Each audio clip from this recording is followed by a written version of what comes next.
Bueno, continuamos en esta cápsula, como lo habíamos mencionado en la anterior cápsula. Vamos a empezar hablando todavía de Karl Marx y vamos a seguir hablando del materialismo y podemos seguir diciendo que, según esta teoría asumida por Marx, la realidad toda puede explicarse en términos de materia en movimiento. La realidad es natural y puede explicarse desde sí misma sin necesidad de referencia alguna a un principio explicativo anterior como Dios.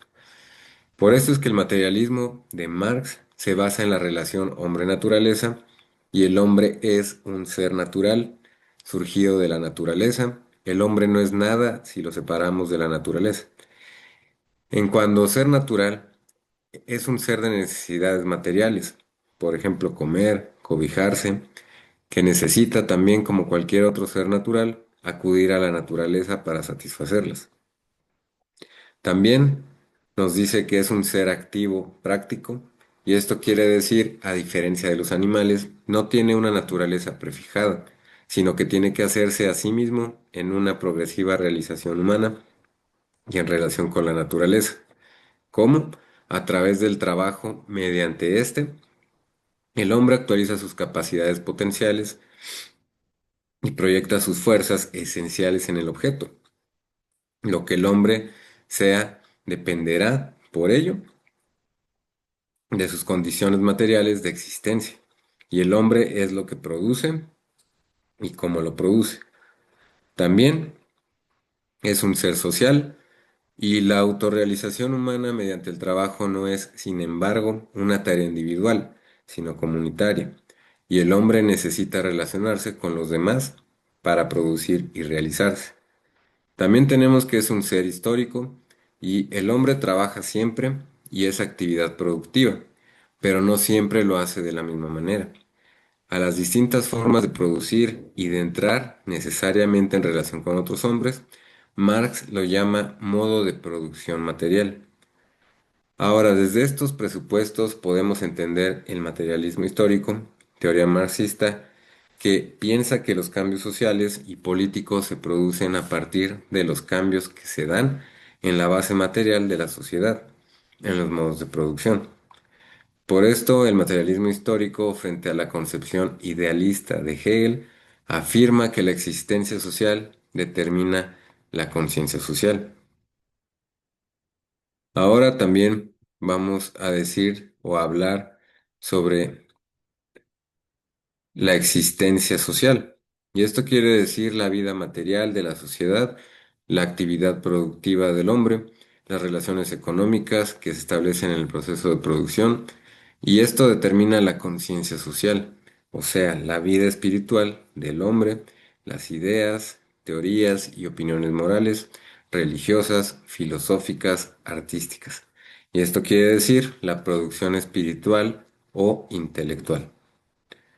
También vamos a decir que, o vamos a poner una frase de Marx que nos dice que la producción de los medios de vida inmediatos, materiales y por consiguiente la correspondiente fase económica de desarrollo de un pueblo o de una época es la base, y a partir de la cual se han desarrollado las instituciones políticas, las concepciones jurídicas, las ideas artísticas e incluso las ideas religiosas de los hombres y con arreglo a la cual deben por lo tanto explicarse y no al revés, como hasta entonces se había venido haciendo. Por eso es que en estas palabras de Marx, una clara inversión de Hegel, la existencia social, la vida material, es lo primero, lo original y no la idea, o sea, el espíritu. Ahora vamos a continuar hablando de Emil Durkheim y Emil Durkheim sobre también sus hechos sociales y cohesión. Y podemos empezar diciendo que Emil Durkheim es un autor fundamental de la teoría social moderna, y en efecto, su énfasis en la afirmación de que lo social debe ser explicado por lo social contribuyó de manera decisiva al establecimiento y legitimación de las ciencias sociales, en particular en la sociología. Y a su vez, su análisis de los problemas de integración social en las sociedades capitalistas constituye un momento sobresaliente del estudio de ese tipo de sociedades, además de ser una fuente de inspiración teórica y encuadre conceptual para el abordaje de esa cuestión en la actualidad. Las contribuciones que ahora mencionamos se desprenden de las dos preocupaciones que atraviesan toda la obra de Durkheim: el esclarecimiento del estatuto epistemológico de la sociología como disciplina científica y la cuestión de la cohesión social en las sociedades modernas, ya estas moldeadas culturalmente por el dominio de los principios morales del individualismo y la organización capitalista de la producción. Émile Durkheim nació en Epinal, Francia, en 1858, de origen judío, y en su juventud abjura de la religión y se declara agnóstico.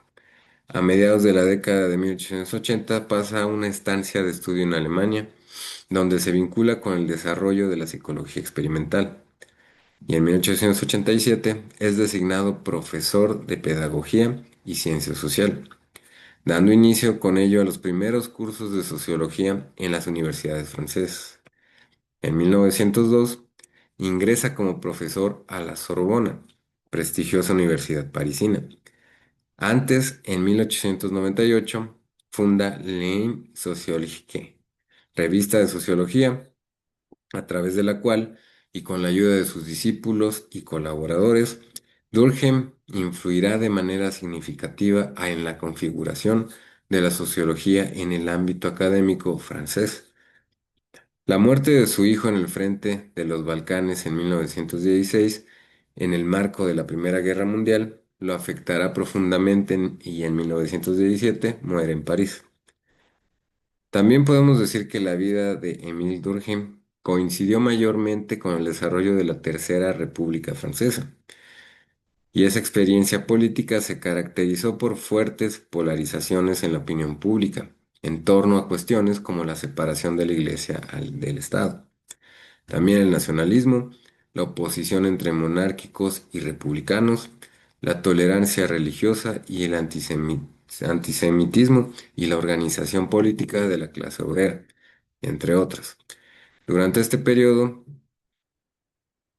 podemos decir que Francia se convirtió en una de las potencias imperiales más importantes de su tiempo y también libró dos guerras mundiales. A su vez, cabe destacar que Durkheim fue contemporáneo de la experiencia de la Comuna de París, primera constitución de un Estado inspirado en las tradiciones socialistas y un proceso político que, pese a su corta duración temporal, tuvo un alto dramatismo que impregnó las conciencias de muchos hombres y mujeres de la época.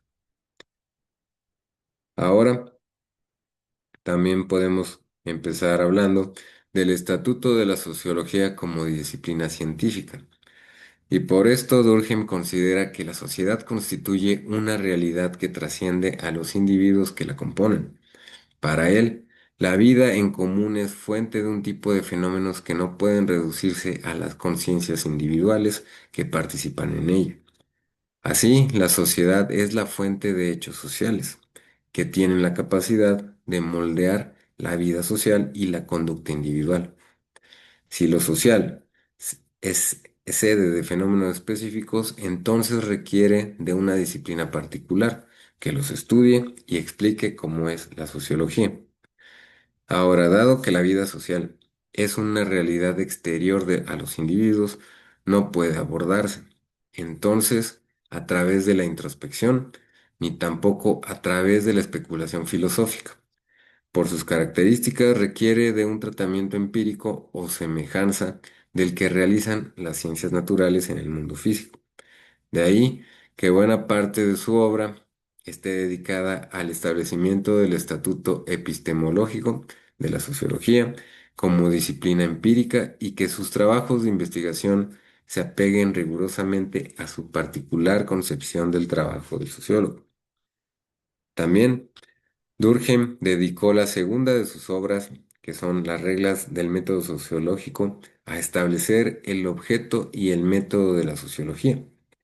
Y este texto es en realidad un esfuerzo sistemático por esclarecer su mirada sobre la sociología, justificar el carácter empírico de esta disciplina y fundamentalmente delimitar y legitimar, perdón, el campo de actuación de esta misma, además de proponer la promesa de la sociología, parafraseando a Wright Mills, como conocimiento científico que podía orientar a los hombres y mujeres en la búsqueda de soluciones a los problemas sociales que los aquejan. Ahora, para Durkheim, el objeto de la sociología es el hecho social.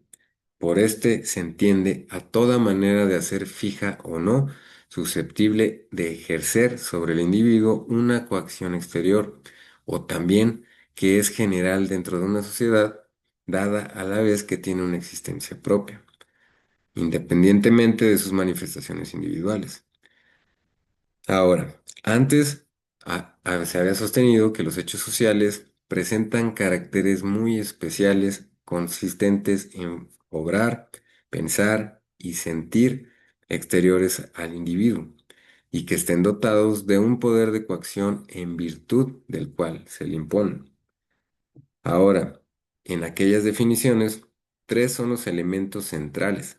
Primero, la inclusión como hecho social de prácticas sociales, como son las maneras de obrar, pero también maneras de representarse el modo natural y social, como formas de pensar, y estados colectivos, que son las formas de sentir.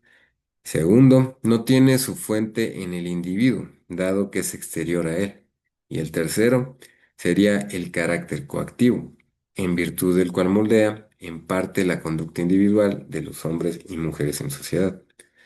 Hasta aquí vamos a concluir esta cápsula, pero en la siguiente cápsula vamos a seguir hablando un poco de Durkheim y también vamos a pasar a hablar también de Max Weber.